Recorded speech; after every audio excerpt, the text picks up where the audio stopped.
Assalamualaikum warahmatullahi wabarakatuh. Kalau Tuan pergi ke Batam, jangan lupa menangkap ikan.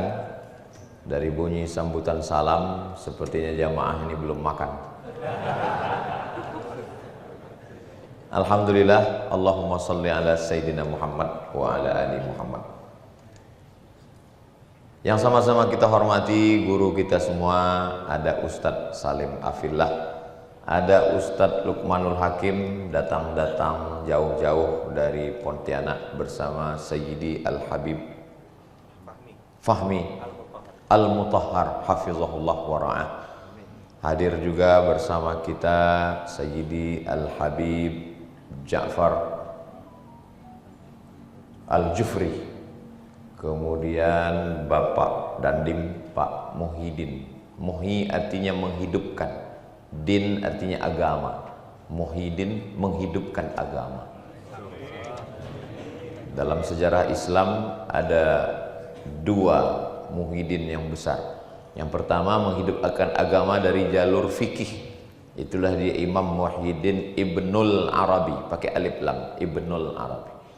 Yang kedua Muhyiddin Ibnu Arabi, melalui jalur tasawuf, penulis kitab Futuhat Makkiyah. Rupa-rupanya yang terakhir satu lagi ada melalui jalur TNI, Bapak Nanti. Amin ya Rabbal alamin. TNI masuk surga. TNI masuk surga. Dulu ada ABRI masuk desa. Dulu ada ABRI masuk desa, sekarang TNI melepuh kabeh nang swarga. Ya, yang ketiga ini baru amin yang lebih kuat. Kemarin lagi buka-buka YouTube karena bosan ceritanya masalah politik, terus tiba-tiba ada spesialis otak. Wah, ini menarik ini. Saya klik soal otak.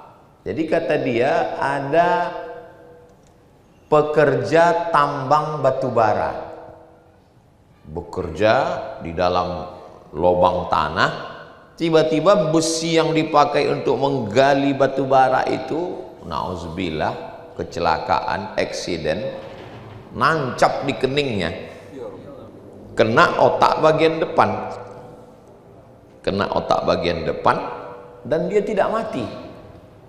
Biasanya kalau udah kena otak itu kepala mati, ini enggak mati.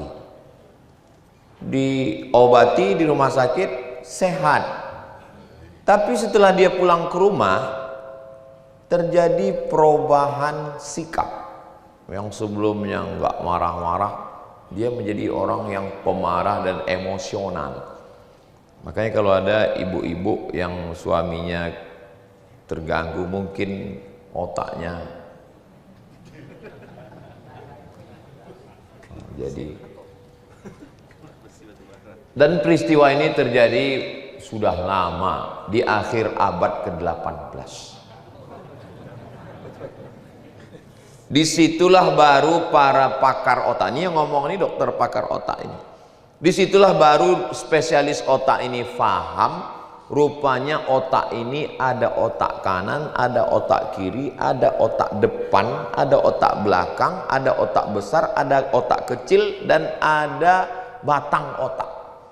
Makanya nggak boleh kalau negur orang tengkuknya terlalu kuat. Apa kabar?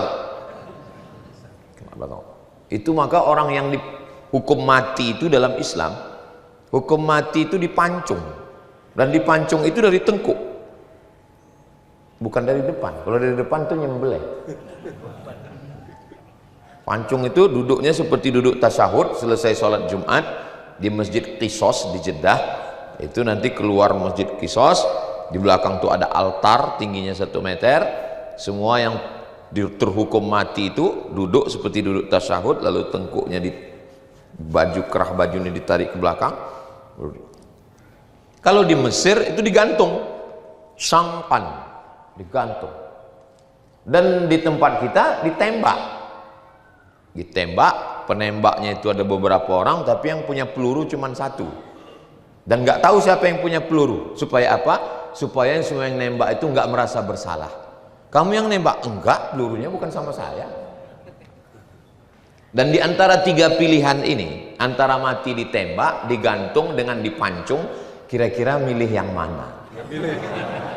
Dan ternyata setelah diteliti, dipancung itu lebih enak apa lebih cepat dan lebih gimana membahasakannya ya? Kenapa dipancung itu lebih ringan, lebih tidak sakit? Walaupun semua yang kena itu nggak pernah balik cerita tentang masa lalu mereka, nggak pernah nulis testimoni, pilih yang ini aja ya. Antara yang ditembak langsung di jantung dengan yang digantung dengan yang dipancung, itu ternyata yang dipancung itu karena dia sebelum mati itu batang otaknya kena duluan, dia pingsan duluan gitu. Tapi nggak tahu juga ya, karena ini kan prediksi orang hidup. Dan ternyata setelah dia kena musibah otak bagian depan ini, dia pulang terganggu emosionalnya, menjadi pemarah, dia tetap hidup. Barulah para pakar otak ini paham, rupanya otak bagian depan ini adalah mengatur emosi dan memerintahkan. Dan Masya Allah, tabarakallah, subhanallah, Allahu Akbar. Bapak ibu semua hafal ayatnya. Nasiyatin kazibatin khati'ah. Nasiyatin, otak bagian depan, kita menerjemahkannya ubun-ubun bagian depan. Kazibatin, nasiyatin, ubun-ubun, otak bagian depan. Kazibatin, manipulatif. Khati'atin, pelaku dosa. Ternyata yang memerintahkan kamu gini itu adalah otak bagian depan. Dan dalam mazhab Syafi'i, kita umumnya begitu berwudu, sedikit saja sudah sah, dan yang diambil itu diusap bagian depan. Artinya apa? Di scan 1 hari 5 kali. Scan pagi, scan zuhur, scan asar, scan maghrib, scan isya, scan tahajud, scan duha.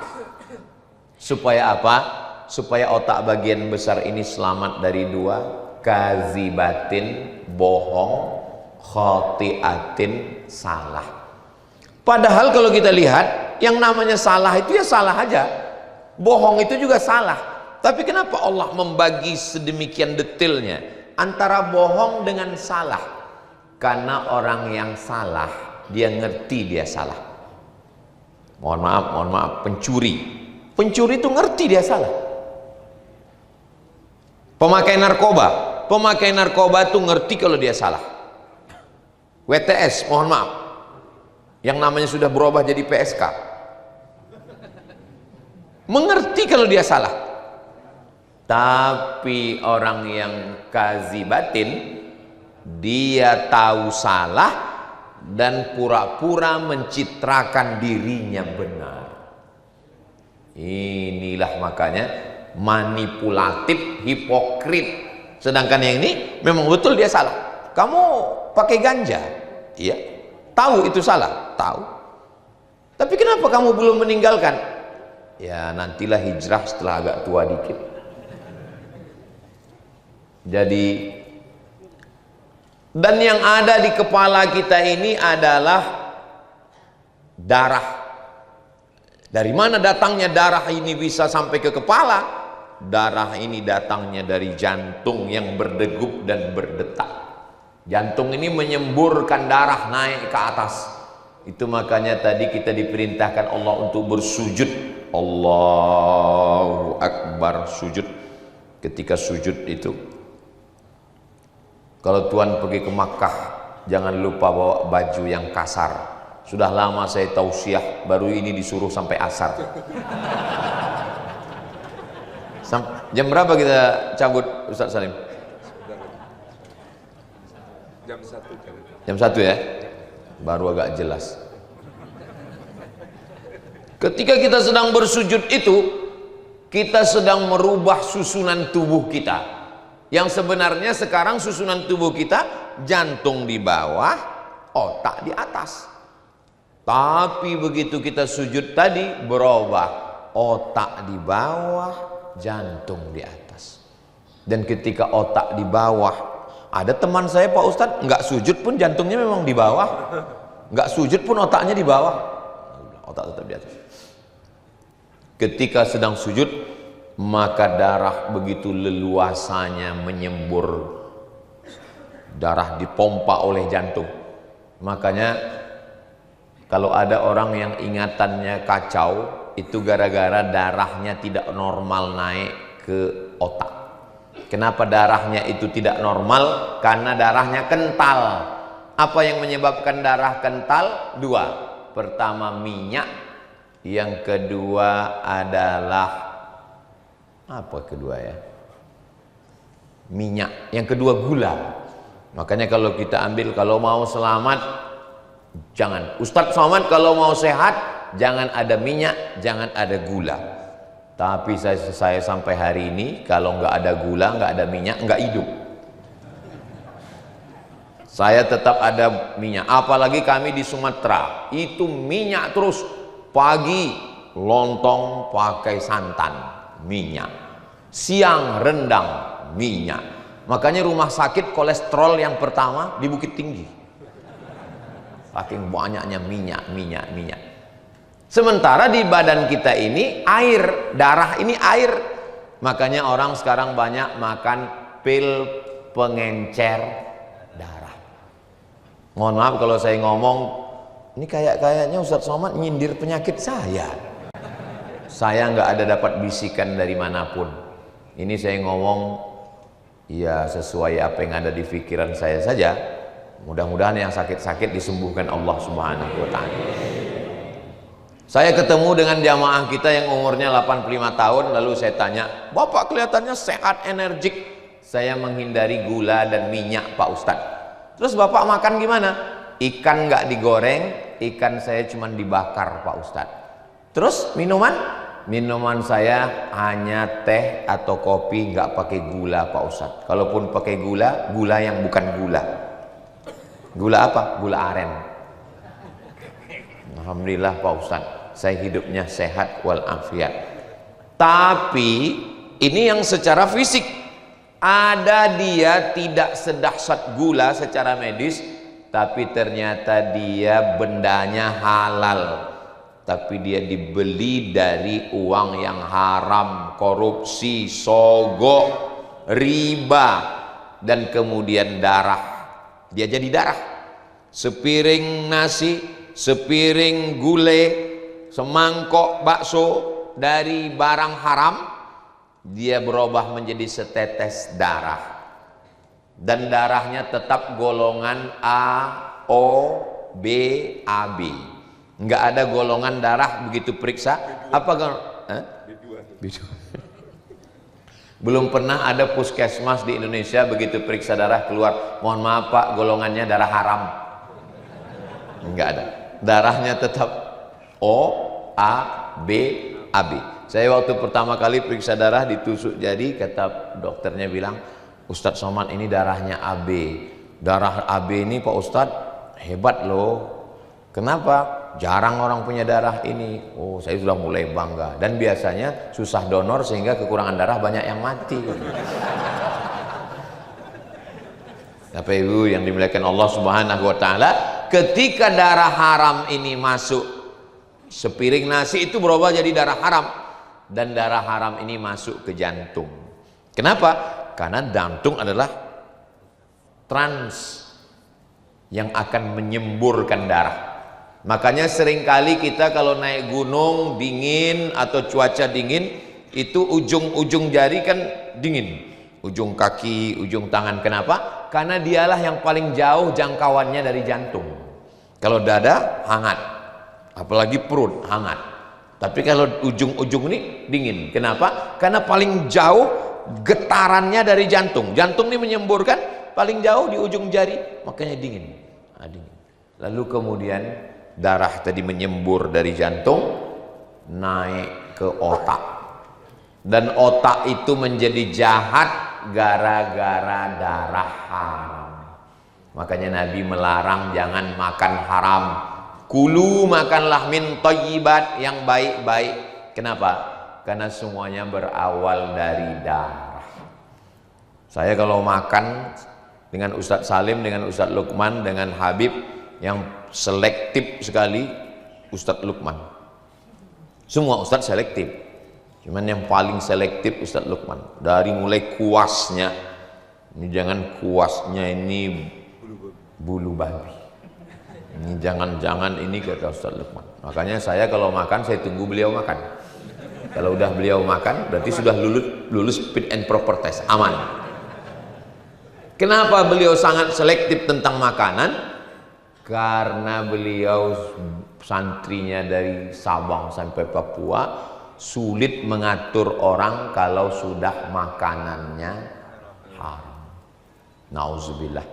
Jadi istri yang di rumah, yang baik, yang solihah, yang baca Quran, yang tahajud, membesarkan anak-anak tunas hijau yang gak berdosa, yang merusaknya siapa? Bukan salah ibu mengandung, tapi salah bapak yang ngasih makan burung. Karena dia yang membawa uang ini dari kantor, dari jalan, dari pasar, pulang ke rumah, dibelikan ke beras, dibelikan ke air galon. Anak baca doa, Allahumma barik lana, berkah. Anaknya minta berkah, istrinya Allahumma barik lana fima rozaqtana wa qina azabannar. Yang menyuapkan neraka itu bapaknya. Makanya kemarin alhamdulillah seorang pejabat diwawancarai sama wartawan, dia jujur, saya sekarang ini memang sulit mendapatkan uang yang halal, kata dia, seliweran uang haram ini, tapi alhamdulillah yang saya bawa ke rumah itu yang halal-halal saja, yang haram diinvestasikan. Bapak Ibu yang dimuliakan Allah Subhanahu wa taala. Jadi kalau ada bapak yang masih takut, ini takut syubhat, ini takut haram, masih ada rasa takut dalam hati, berarti selama ini makanannya masih bersih. Makanya di antara pesan khotib Jumat, kalau sampai khotib lupa baca pesan wasiat ini, batal sholat Jumat. Kenapa batal sholat Jumat? Karena khutbahnya batal, karena rukunnya. Memuji Allah, alhamdulillah, bersolawat, Allahumma sholli ala sayyidina Muhammad wa ala ali sayyidina Muhammad. Ayat Quran, ya ayyuhalladzina amanu taqullah, wasiat taqwa, usikum wa nafsi bitaqwallah, takutlah kepada Allah. Tapi kalau sudah tidak ada lagi rasa takut kepada Allah, kaki yang kesemutan, sudah nggak ada rasa, mati rasa. Hati juga bisa mati rasa. Kenapa hati mati rasa? Karena makan haram.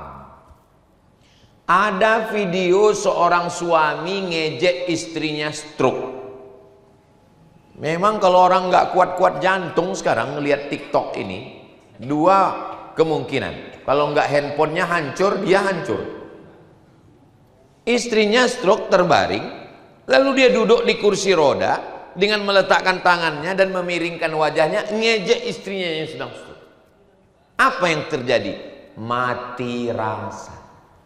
Ada orang sanggup mengambil beras catu, beras yang sudah dimakan rayap, dicampur dengan beras impor, lalu kemudian dicuci dengan pemutih, lalu dijual di pasaran. Yang beli adalah fakir miskin, pakai uang BLT. Apa yang terjadi? Mati rasa. Dari mana datangnya rasa?